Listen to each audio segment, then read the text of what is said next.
പാപം എന്ന് പറഞ്ഞാൽ എന്താ? പ്രമാണങ്ങളുടെ ലംഘനമാണ് പാപം. ഏതൊക്കെയാണ് പ്രമാണങ്ങൾ? 10 പ്രമാണങ്ങൾ പഴയ നിയമത്തിൽ നമുക്ക് കാണാൻ സാധിക്കും. പുറപ്പാടിൻ്റെ പുസ്തകം 20-ാം അധ്യായം 3, 7, 8, 12, 13, 14, 15, 16, 17A, 17B ഈ തിരുവചനങ്ങളിലാണ് ദൈവം നമുക്ക് 10 പ്രമാണങ്ങൾ നൽകിയിരിക്കുന്നത്. ഒന്നാം പ്രമാണം പുറപ്പാടിൻ്റെ പുസ്തകം 20-ാം അധ്യായം 3-ാം തിരുവചനം. രണ്ടാം പ്രമാണം പുറപ്പാടിൻ്റെ പുസ്തകം 20-ാം അധ്യായം 7-ാം തിരുവചനം, 3, 8. പിന്നെ 4-ാം പ്രമാണം 12-ാം തിരുവചനം. 5-ാം പ്രമാണം 13-ാം തിരുവചനം. 6-ാം പ്രമാണം 14-ാം തിരുവചനം. 7-ാം പ്രമാണം 15-ാം തിരുവചനം. 8-ാം പ്രമാണം 16-ാം തിരുവചനം. 9-ാം പ്രമാണം 17A, 10-ാം പ്രമാണം 17B. പുറപ്പാടിൻ്റെ പുസ്തകം 20-ാം അധ്യായം 3, 7, 8, 12, 13, 14, 15, 16, 17A, 17B ഇങ്ങനെയാണ് 10 പ്രമാണങ്ങൾ പഴയ നിയമത്തിൽ ദൈവം നമുക്ക് നൽകിയിരിക്കുന്നത്. ഈ 10 പ്രമാണങ്ങൾ ഈശോ 10 പ്രമാണങ്ങൾക്കും പുതിയ കാഴ്ചപ്പാടുകൾ നൽകിയിട്ടുണ്ട്. നമ്മളിപ്പോൾ പഴയ നിയമ കാലഘട്ടത്തിലല്ല ജീവിക്കുന്നത്, പുതിയ നിയമ കാലഘട്ടത്തിലാണ്. ഈ 10 പ്രമാണങ്ങളെയും യേശു നൽകിയിട്ടുള്ള പുതിയ കാഴ്ചപ്പാടിലൂടെ നോക്കി കാണണം നമ്മൾ. ഒന്നാം പ്രമാണം, നിന്റെ കർത്താവായ ദൈവം ഞാനാകുന്നു, ഞാനല്ലാതെ മറ്റൊരു ദൈവം നിനക്കുണ്ടാകരുത്. നമ്മളൊരു വിഗ്രഹാരാധന നടത്താൻ പോയാൽ മാത്രമല്ല ഈ പ്രമാണം ലംഘിക്കുന്നത്. ദൈവത്തെക്കാൾ ഉപരിയായിട്ട് പണമോ ഒരു വസ്തുവോ ഒരു വ്യക്തിയോ നമ്മുടെ മനസ്സിൽ സ്ഥാനം പിടിച്ചാൽ ഈ പ്രമാണ ലംഘനമായി. അപ്പം അതുകൊണ്ട് വളരെ ശ്രദ്ധിക്കണം. പണത്തോടാണെങ്കിലും വ്യക്തികളോടാണെങ്കിലും വസ്തുക്കളോടാണെങ്കിലും ദൈവത്തെക്കാൾ സ്നേഹം ഉണ്ടാകാൻ പാടില്ല. ഞാൻ പ്രാർത്ഥിക്കാൻ നിൽക്കുമ്പോൾ എൻ്റെ മനസ്സിലെങ്ങനെ പണത്തെക്കുറിച്ച് എങ്ങനെ കാശുണ്ടാക്കാം, അല്ലെങ്കിൽ ഏതെങ്കിലും വ്യക്തികളെക്കുറിച്ച് എങ്ങനെ ആ വ്യക്തി എൻ്റെ മനസ്സിൽ ഇങ്ങനെ കിടന്ന് വട്ടം കറങ്ങുകയാണെങ്കിൽ, അല്ലെങ്കിൽ അതിൽ വസ്തു ഇതൊക്കെ കയറി വന്നാൽ വിഗ്രഹാരാധനയുടെ ഭാഗമായിട്ട് മാറും. അപ്പം ഞാൻ ദൈവത്തിന് ഏറ്റവും പ്രധാനവുമായിട്ടുള്ള സ്ഥാനം എൻ്റെ ജീവിതത്തിൽ കൊടുക്കണം. ഒന്നാം പ്രമാണം പാലിക്കണമെങ്കിൽ.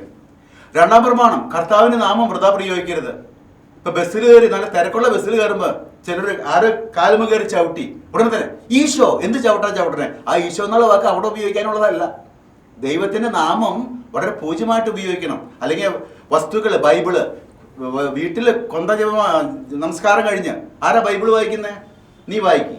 അപ്പോൾ ബൈബിൾ കൊടുത്തിട്ട് അതെ നീ എടുത്തിട്ട് കൊടുക്കാനുള്ളതല്ല. ബൈബിൾ വളരെ പൂജ്യമായിട്ട് ഉപയോഗിക്കണം. ക്രൂശിത രൂപം അല്ലെങ്കിൽ കുരിശു രൂപങ്ങൾ, വിശുദ്ധ രൂപങ്ങൾ. നമ്മൾ ഈ ദൈവത്തിൻ്റെ നാമം വൃഥാ പ്രയോഗിക്കരുതെന്ന് പറയുമ്പോൾ വിശുദ്ധ വസ്തുക്കൾ അതൊക്കെ വളരെ പൂജ്യമായിട്ട് ഉപയോഗിക്കുന്നില്ലെങ്കിൽ ഈ കൽപ്പന പാലിക്കുന്നവരാണ് നമ്മളെന്ന് പറയാൻ സാധിക്കുകയില്ല. മൂന്നാമത്തെ പ്രമാണം, കർത്താവിൻ്റെ ദിവസം പരിശുദ്ധമായി ആചരിക്കണം. എങ്ങനെ ആചരിക്കുക? ഞാൻ പറയാം, ഞായറാഴ്ച ദിവസങ്ങൾ നന്നായിട്ട് യോഗ്യതയോടെ ദിവ്യബലിയിൽ പങ്കുചേരണം. ഈ ദിവ്യബലിയിൽ പങ്കുചേരുക എന്ന് പറയുമ്പോൾ എനിക്ക് വളരെ പ്രയാസമുണ്ടാകുന്ന കാര്യമാണ്. പലരും കുർബാനയ്ക്ക് നേരം വൈകി വരുന്നു. ഇത്രയും വലിയൊരു കാര്യമാണ് കുർബാന എന്ന് അറിഞ്ഞ് എങ്ങനെ നേരം വൈകി വരാൻ സാധിക്കുന്നത്? ഞാനിതൊരു പള്ളിയുടെ തൊട്ട് മുൻഭാഗത്ത് ഒരു വീടുണ്ട്. ആ വീട്ടിലൊരു ചേർത്തി എല്ലാ ദിവസവും നേരം വൈകി വരുള്ളൂ. കൃത്യം ഈ സർവാധിപന കർത്താവ് എന്ന പാട്ട് പാടുമ്പോഴാണ് അവരുടെ വീടിൻ്റെ ഗേറ്റ് തുറക്കുന്ന സൗണ്ട് കേൾക്കുക. എന്നിട്ട് ഒരു വരവുണ്ട്, സർവാധിപന കർത്താവ് എന്ന് പറഞ്ഞിടത്തൊരു വരവുണ്ട്. ആ ചേച്ചി റെഗുലർലി ഇറഗുലർ എന്ന് പറയില്ല, ഏതെങ്കിലും ഒരു ദിവസം പ്രത്യേക കാരണം കൊണ്ട് വൈകുന്നതല്ല. അപ്പോൾ യുവജനങ്ങൾ, അവിടുത്തെ പിള്ളേർ ആ ചേച്ചിനെ വിളിക്കുക, അതേ സർവാധിപന കർത്താവ് വരുന്നതാണ്. ഞാൻ പറയാ, നമ്മൾ വേണമെന്ന് വിചാരിച്ചാൽ കുർബാനയ്ക്ക് മുമ്പ് പള്ളിയിൽ ഒന്ന് ഒരുങ്ങണം. ഇത് വലിയൊരു കാര്യമാണ്. അപ്പോൾ എന്നിട്ട് ഒരുങ്ങി സജീവമായിട്ട് ബലിയിൽ പങ്കുചേരണം. കുർബാനയിൽ സജീവമായി പങ്കുചേരണം. കർത്താവിൻ്റെ ദിവസമായി പരിശുദ്ധമായി ആചരിക്കുക എന്ന് പറയുമ്പോൾ സജീവമായി പങ്കുചേരുക. കുറച്ച് സമയം ബൈബിൾ വായിക്കാൻ. കർത്താവിൻ്റെ വചനം എത്ര വലിയ നിധിയാണ് ബൈബിളിൽ. അത് വെറുതെ വെച്ചുകൊണ്ടിരിക്കുകയാണ്, പൊടി പിടിച്ചിരിക്കുക. ബൈബിൾ വായിക്കണം. കുറച്ച് സമയം വ്യക്തിപരമായി പ്രാർത്ഥിക്കണം. അപ്പോൾ കുറച്ച് സമയം പ്രാർത്ഥിക്കാൻ കണ്ടെത്തണം, ബൈബിൾ വായിക്കാൻ കണ്ടെത്തണം. പിന്നെ വിശുദ്ധ ബലിയിൽ സജീവമായി പങ്കുചേരണം, തുടക്കം മുതൽ ഒടുക്കം വരെ. ഇനി നാലാമത്തെ പ്രമാണം, മാതാപിതാക്കളെ ബഹുമാനിക്കുക. ഞാനൊരു ഇടവകയിൽ ഇരുന്നപ്പോൾ ആ വീട്ടിൽ ഞാനെപ്പോഴും വീടുകൾ സന്ദർശിക്കാൻ പോകാറുണ്ട്. ഒരു വീട്ടിൽ ചെന്നപ്പോൾ അവിടുത്തെ മരുമകൾ അവിടുത്തെ മകൻ ഗൾഫിൽ ജോലി ചെയ്യാണ്. മരുമകൾ എന്നോട് പറഞ്ഞു, അദ്ദേഹത്തിൻ്റെ അപ്പനോടെ കിടക്കുന്നുണ്ട് ഒരു മുറിയിൽ. അപ്പോൾ അവരുടെ വീടാണെങ്കിൽ ഇങ്ങനെ അടുക്കള ഏറ്റവും പുറകിൽ, ഫ്രണ്ടിൽ റിസപ്ഷൻ റൂം, സൈഡിലൊരു ഇടനാഴിയുണ്ട്. കോളിംഗ് ബെല്ല് ആരോ അടിച്ചപ്പോൾ ഇവള് ഇടനാഴികയിലൂടെ അടുക്കളയിൽ നിന്ന് റിസപ്ഷൻ റൂമിലേക്ക് നടന്നു വരികയാണ്. ആ വഴിക്ക് വല്യപ്പൻ ആ സൈഡിൽ കിടക്കുന്ന മുറിയിൽ നിന്ന് ഒരു മുണ്ടമടി, നീളമുള്ളൊരു വടി ഇങ്ങനെ ഇടനാഴിയിലേക്ക് വെച്ചു. ഇവള് തട്ടിമറിഞ്ഞ് വീണില്ല, തട്ടി സമ്മർ സോളിൽ ചാടി ചാടി പോയിട്ട് ഫ്രണ്ടിൽ ചെന്ന് റിസപ്ഷനിൽ ചെന്ന് ആരാ വന്നതെന്നൊക്കെ നോക്കിയിട്ട് തിരിച്ചു വന്നപ്പോൾ ഈ വല്യപ്പൻ്റെ മുറി കയറി ഒരു പരപ്പ് ചീത്ത പറഞ്ഞു. അതായത് ഭർത്താവിൻ്റെ അപ്പൻ, 90 വയസ്സ് പ്രായമുണ്ട്. അത് കഴിഞ്ഞ് ഇവള് തിരിച്ചു പോയി. ഞാൻ ആ വീട് സന്ദർശിച്ച് ചെന്നപ്പോൾ ഇവള് എന്നോട് പറഞ്ഞു, അന്ന് ഞാനവിടെ വികാരിയായിരുന്നു, അച്ഛാ എൻ്റെ ഭർത്താവിൻ്റെ അപ്പനെ നന്നായിട്ട് നോക്കുന്നുണ്ട്, എല്ലാ നേരവും ഭക്ഷണം കൊടുക്കും കൃത്യമായിട്ട്, എന്നിട്ട് അയാൾ എന്നെ വടി വെച്ച് വീഴ്ത്താൻ നോക്കിയിരിക്കുന്നു. അപ്പം ഞാൻ ആ മുറി ചെന്ന് ആ വല്യപ്പൻ്റെ അടുത്ത് എന്ന് പറഞ്ഞു, വല്യപ്പ മരുമോളി ശരിക്കും നോക്കുന്നുണ്ടോ? നോക്കുന്നുണ്ട് അച്ഛാ. നേരം ഭക്ഷണം തരുന്നുണ്ടോ? ഭക്ഷണം തരുന്നുണ്ട് അച്ഛാ. പിന്നെ എന്തായാലും വല്യപ്പന് വടി വെച്ച് അവൾ വീഴ്ത്താൻ പോയി എന്ന് പറഞ്ഞു. അതും ശരി അച്ഛാ, ഞാൻ ചെയ്തു. അച്ഛാ എനിക്ക് ഉറക്കല്ല, പകൽ മുഴുവൻ ഇങ്ങനെ കിടക്കുക, വൈകുന്നേരം ഇങ്ങനെ തന്നെ കിടക്കുക, എനിക്ക് നടക്കാൻ പറ്റില്ല. അവളും പിള്ളേരും കൂടി ഉണ്ട്. ഒരാള് എന്നെ തിരിഞ്ഞു നോക്കത്തില്ല, ഇവിടെ വരത്തില്ല, സംസാരിക്കത്തില്ല. നേരെ ഭക്ഷണം കൊണ്ടുപോയി പോകും. ഞാൻ ചെയ്ത് തെറ്റാണെന്ന് എനിക്കറിയാം. ഞാനൊരു വടി വെച്ച് വീഴ്ത്താൻ പോയപ്പോഴും അവള് തിരിച്ചു വന്ന് കുറെ ചീത്ത പറഞ്ഞു എന്നെ. അച്ഛാ ചീത്തങ്ങ ചീത്ത, തെറിയങ്ങ തെറി, ഒരാളുടെ മനുഷ്യന്റെ സംസാരം കേൾക്കാമല്ലോ എന്ന് ഞാൻ അത്ഭുതപ്പെട്ടു. നമ്മുടെ വീടുകളിൽ പ്രായമായ ആളുകളെ സ്നേഹിക്കണം, അവരെ ബഹുമാനിക്കണം. ഭക്ഷണം മാത്രം കൊടുത്താൽ പോരാ, പൊന്നുപോലെ നോക്കുന്നുണ്ടെന്ന് പറയും ചിലവര്. പൊന്നെവിടെ വയ്ക്കുക? ലോക്കറിൽ വെച്ച് പൂട്ടും. അതുപോലെ സൈഡ് ചായ്പിൽ കൊണ്ട് വെച്ചിട്ട് വാലടച്ചിട്ട് പോരുന്നതല്ല. മാതാപിതാക്കളോട് ബഹുമാനം കാണിക്കണം. മാതാപിതാക്കളെ സ്നേഹിക്കാത്തവന്, ബഹുമാനിക്കാത്തവന്റെ കണ്ണുകൾ മലങ്കാക്കുകൾ കൊത്തിപ്പറിക്കുന്നതൊക്കെ ഒരു തിരുവചനം ഞാൻ പണ്ട് വായിച്ചത് ഓർക്കുന്നുണ്ട്. അപ്പം മാതാപിതാക്കളെ സ്നേഹിക്കണം, ബഹുമാനിക്കണം, പ്രത്യേകം ശ്രദ്ധിക്കണം. 5ാമത്, കൊല്ലരുത്. ഗർഭചിത്രം അത് വലിയ തിന്മയാണ്. ഉദരത്തിലിട്ട് കുഞ്ഞുങ്ങളെ കൊല്ലുക, അറവശാലയാക്കി മാറ്റുക. ഗർഭപാത്രം ദൈവം നൽകി വലിയ അനുഗ്രഹത്തിന്റെ സ്ഥലം അറവശാലയാക്കി മാറ്റുക, തെറ്റ്, അരുത്. ഇനി ഫിസിക്കലായിട്ട് മറ്റുള്ളവരെ വേദനിപ്പിക്കുക. ഞാൻ പറയും, മൃഗങ്ങളെ പോലും വേദനിപ്പിക്കുന്നത് ഈ കൽപ്പനയുടെ അതിർത്തിയിൽ വരുന്നതാ. ഒരു ആട് നടന്നു പോവാണ്, ഒരു കൊച്ചു നോക്കിയപ്പോൾ 4 കാലുമ പോണ ആട് ഒരു കല്ലെടുത്ത് ഒറ്റയേറ്, അപ്പൊ പിന്നെ 3 കാലുമ ആട് പോകാന്ന് പറയുമ്പോൾ കാണാൻ നല്ല രസം.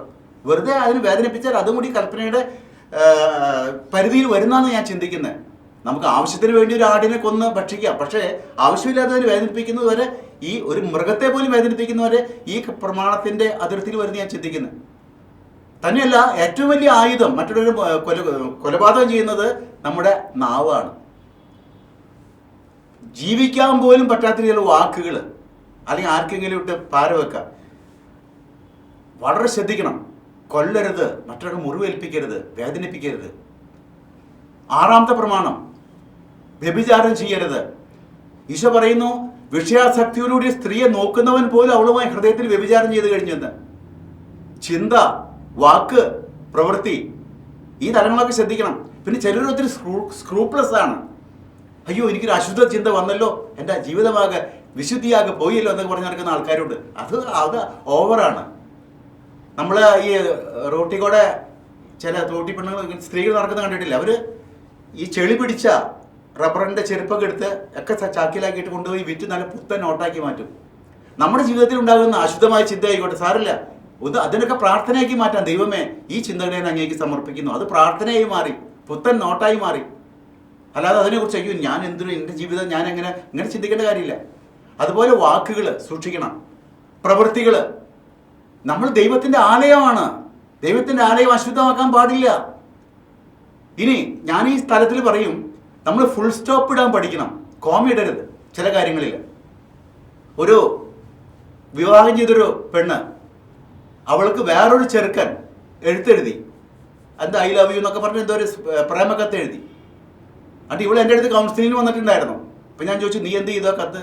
ഞാൻ തിരിച്ച് ആ ചേട്ടന് എഴുതി, ചേട്ടാ ഇവള് ധ്യാനത്തിന് പോകുന്ന, ചേട്ടാ ഇങ്ങനെയൊന്നും എഴുതരുതെന്നൊക്കെ ഉപദേശം പറഞ്ഞ് എഴുതിയെന്ന്. തെറ്റ്. ആ എഴുത്ത് കീറി കളഞ്ഞിട്ട് ഒരു മറുപടിയും കൊടുക്കണ്ട, ഫുൾ സ്റ്റോപ്പ് ഇടണം. ഇങ്ങനെയുള്ള ബന്ധങ്ങൾ ഔട്ട് ഓഫ് ദ വേ പോകുമ്പോൾ അത് ഇല്ലാതാക്കണമെങ്കിൽ കോമിട്ട് നിർത്താൻ നോക്കിയാൽ നിൽക്കില്ല, ഫുൾ സ്റ്റോപ്പ് ഇടണം. അപ്പോൾ വ്യഭിചാര കുറ്റത്തിൽ നമ്മൾ വീഴരുത്. ചിന്ത, വാക്ക്, പ്രവൃത്തി ശ്രദ്ധിക്കണം. ഇനി മോഷ്ടിക്കരുത്. എൻ്റെ അവിടെ ഒരു പാവപ്പെട്ട സ്ത്രീ പലരും സഹായിച്ച് ഒരു 50,000 രൂപയുടെ ആകെ ആ സ്ത്രീയുടെ ബാങ്ക് ഡെപ്പോസിറ്റ് ഉണ്ട്. ആരോ വിളിച്ചു പറഞ്ഞു 2 ബാങ്ക് തമ്മിൽ ജോയിൻ്റ് ആവാൻ പോവാണ്, നിങ്ങളുടെ എല്ലാ ഡീറ്റെയിൽസും തരാൻ പറഞ്ഞു. ഈ പാവം സ്ത്രീ വിശ്വസിച്ച് കൊടുത്തു. കുറച്ച് കഴിഞ്ഞപ്പോൾ അതിൻ്റെ ആ അക്കൗണ്ടിൽ പൈസയില്ല, തട്ടിച്ചെടുത്തു. മറ്റുള്ളവൻ്റെ പണം അപഹരിച്ചാൽ അതൊന്നും ജീവിക്കാൻ നമുക്ക് ശരിക്കും ജീവിതത്തിന് സഹായകമായി കിട്ടത്തില്ല. മോഷ്ടിക്കരുത്. നമുക്ക് അന്യൻ്റെ പണം വേണ്ട, അന്യൻ്റെ വസ്തുക്കൾ വേണ്ട. പിന്നെ കള്ളസാക്ഷ്യം പറയരുത്. ചിലപ്പോൾ വായെടുത്താൽ നുണ പറയുള്ളൂ, ഒരു മടിയില്ല. ഞാനും വേറൊരാളും കൂടി, എൻ്റെ അവിടെ ഒരാൾ മരിച്ചപ്പോൾ ആ ആളുടെ ബോഡി നാട്ടിലേക്ക് ആംബുലൻസിൽ പോയി. വേണ്ടപ്പെട്ട ഒരാളാണ്. അപ്പോൾ ആളുടെ ശവസംസ്കാരത്തിൽ പങ്കുചേരാനായിട്ട് ഞാൻ ചെന്നൈയിലാണ്, അവിടുത്തെ ഒരു ഓഫീസറും കൂടി ട്രെയിനിൽ യാത്ര ചെയ്യണം. ഞങ്ങൾ ട്രെയിനിൽ അവിടുന്ന് യാത്ര ആരംഭിച്ച് കാട്ട്പാടി വരെ എത്തി. ആ കാട്ട്പാടി എത്തി ഞാനും അയാൾ മാത്രമാണ് ഇങ്ങനെ ആ കമ്പാർട്ട്മെൻറ്റിൽ ഇങ്ങനെ അങ്ങോട്ടും ഇങ്ങോട്ടും തിരിഞ്ഞിരിക്കുന്നത്. ഉടനെ അദ്ദേഹത്തിൻ്റെ മേലുദ്യോഗസ്ഥൻ അദ്ദേഹം ഫോൺ വിളിക്കുകയാണ്. ഹലോ, എങ്ങോട്ടാ പോണേ? നിങ്ങൾ എവിടെ ഞാൻ നാട്ടിലേക്ക് പോയിക്കൊണ്ടിരിക്കുക എന്ന് പറഞ്ഞു. അല്ല, അത്യാവശ്യ കാര്യം ഉടനെ തിരിച്ചു വരണം എന്ന് പറഞ്ഞു. ഉടനെ ഇയാൾ പറയാണ്, സാർ എനിക്ക് തിരിച്ചു വരാൻ പറ്റില്ല, ഞാനൊരു ശവത്തിൻ്റെ കൂടെ പോയിക്കൊണ്ടിരിക്കുകയെന്ന്. ഞാൻ മാത്രമേ ഉള്ളൂ അയാൾ അടുത്ത്. അപ്പം ഞാൻ അയാൾ തോണ്ടിക്കൊണ്ട് പറഞ്ഞു, നീ എന്തിട്ട് പറയണമെന്ന് വെച്ചു കൈകൊണ്ടിങ്ങനെ. പച്ചക്കള്ളം പറയാൻ ഒരു മടിയില്ല. ശവത്തിൻ്റെ കൂടെ പോയിക്കൊണ്ടിരിക്കുക. നമ്മൾ കള്ളസാക്ഷ്യം പറയരുത്, നുണ പറയരുത്. തല തന്നെ പോയാലും നുണ പറയരുത്. നേരെ വാ, നേരെ പോ. ഇനി അന്യൻ്റെ ഭാര്യയെ മോഹിക്കരുത്. ഞാൻ ഓർക്കുന്നുണ്ട്, ഞാൻ കൊച്ചുകുട്ടിയായിരുന്നപ്പോൾ ഞങ്ങളുടെ വീടിൻ്റെ അടുത്ത് ഒരു കോരമ്പലയിൽ എന്ന് പറഞ്ഞ പലയുണ്ട്. അദ്ദേഹം രാത്രി സിനിമ ആയിട്ട് വെള്ളമടിച്ചിട്ട് ഉറക്കെ വിളിച്ച് പറഞ്ഞുകൊണ്ട് പോവാണ്, ഈ ജയലളിതയൊക്കെ കണ്ടിട്ട്, ഇത്രയും ഭംഗിയുള്ള പെണ്ണിനെ കണ്ടിട്ട് എൻ്റെ വീട്ടിൽ ചെല്ലുമ്പോൾ എൻ്റെ ഭാര്യയുടെ മോന്ത കാണുമ്പോൾ ഒരു ചവിട്ട് കൊടുക്കാൻ തോന്നുന്നു. കമ്പയർ ചെയ്യുന്നുണ്ടോ? സിനിമ നടിയായിട്ട് കമ്പയർ ചെയ്യുന്നത് എൻ്റെ ഭാര്യയാണ്. നമ്മൾ ദൈവം നൽകിയിരിക്കുന്ന ഭാഗ്യമാണ് ഭാര്യയാണെങ്കിലും ഭർത്താവാണെങ്കിലും. Be satisfied and leave with that person. അന്യൻ്റെ വസ്തുക്കൾ ഒരിക്കലും ആഗ്രഹിക്കരുത്. അന്യൻ്റെ വസ്തുക്കൾ നമ്മുടെ ഉള്ളിലേക്ക് വന്നു കഴിഞ്ഞാൽ അതൊരിക്കലും നമുക്ക് സ്വസ്ഥത ഉണ്ടാക്കില്ല. ആരെങ്കിലും ഓപ്പറേഷൻ കഴിഞ്ഞ്, നമ്മുടെ വയറ് ഓപ്പറേഷൻ കഴിഞ്ഞ് തിരിച്ചു വന്നപ്പോൾ ഡോക്ടറുടെ ഒരു സൂചി അതിൽ എടുക്കാൻ മറന്നു എന്നുണ്ടെങ്കിൽ ഞാൻ പറയോ, നീ രക്ഷപ്പെട്ടിരിക്കുന്ന നേട്ടമായി, ഒരു സൂചി കിട്ടിയെന്ന് പറയും. അത് എൻ്റെ ഉള്ളിൽ നിന്ന് പോകുന്നവരെ എനിക്ക് കടുത്ത വേദനയായിരിക്കും. അപ്പോൾ അനധികൃതമായ സ്വത്ത് എൻ്റെ ഉള്ളിലേക്ക് കയറിയാൽ അത് പോകുന്നവരെ എനിക്ക് അസ്വസ്ഥതയായിരിക്കും. നമ്മളെക്കുറിച്ച് ചെറിയ കളിയാക്കി പറയുന്നൊരു കാര്യം ഞാൻ ഓർക്കുന്നു. ഞാനൊരു ഇടവകയിൽ കൊച്ചച്ഛനായിരുന്ന കാലത്ത് സിമിത്തേരി പണി നടന്നുകൊണ്ടിരിക്കുക. ഞാനപ്പോൾ സിമിത്തേരിയിലേക്ക് രാവിലെ പണി നടക്കുന്ന നോക്കാൻ വേണ്ടി ചെന്നപ്പോൾ എൻ്റെ ഓർമ്മ അനുസരിച്ച് ചന്ദ്രൻ അവൻ്റെ പേര്, ചന്ദ്രൻ എന്ന് പറയുന്നൊരു കല്ലാശ്ശേരി ഒരു കല്ലറയുടെ ഉള്ളിൽ ഇറങ്ങി തേച്ചുകൊണ്ടിരിക്കുകയാണ്. ഞാനാണ് ചെല്ലുന്ന നേരത്ത്, നിങ്ങൾക്കറിയാം നമ്മുടെ അന്ന് ഗ്രാമങ്ങളിലൊക്കെ എതത്തർക്കം, എൻ്റെ ഭൂമി വീതി കൂട്ടാൻ വലിപ്പം കൂട്ടാനായിട്ട് ഞാൻ അടുത്ത ഭൂമിയിൽ നിന്ന് കുറച്ച് മാന്തി എടുക്കുക. എതമാന്തൽ, എതത്തർക്കം പണ്ട്, ഇപ്പോഴൊന്നും അതില്ല, പണ്ടുണ്ടായിരുന്നു. അന്ന് ഞാൻ ആ സിമിത്തേരിയിലേക്ക് കയറി ചെന്ന വഴി ഈ ആശേരി കുനിഞ്ഞ് നിന്ന് കോലരി കൊണ്ട് സിമൻറ്റ് ചട്ടിന്ന് കുറച്ച് കൂടുതൽ സിമൻറ്റ് എടുത്തിട്ട് ഈ കല്ലറയുടെ 2 പള്ളയിലേക്ക് ശക്തിയിൽ അടിച്ചുകൊണ്ട് ഒരു കമൻറ്റ് പറഞ്ഞു, അച്ചോ നല്ല കട്ടിയിൽ തേച്ച് വിടുന്നുണ്ട് 2 സൈഡും. കാരണം മാപ്പിളമാർ എതമാന്തി പഠിച്ചവർ ഇവിടെ വരുമ്പോൾ ഇവിടെ കിടന്ന് മാന്താണ്ടിരിക്കാനാണ്. ഞാൻ നാണം കെട്ടി ഞാൻ അങ്ങനെ തിരിച്ചു പോയി, ആരുടെ അടുത്തേക്ക് പോയില്ല. ഇങ്ങനെ മറ്റുള്ളവർക്ക് ഉതപ്പ് കൊടുക്കുന്ന രീതിയിൽ അന്യൻ്റെ വസ്തുക്കൾ സ്വന്തമാക്കാനായിട്ട് അനധികൃതമായ രീതിയിലുള്ള പരിശ്രമങ്ങൾ നമ്മുടെ ഭാഗത്ത് ഉണ്ടാകരുത്.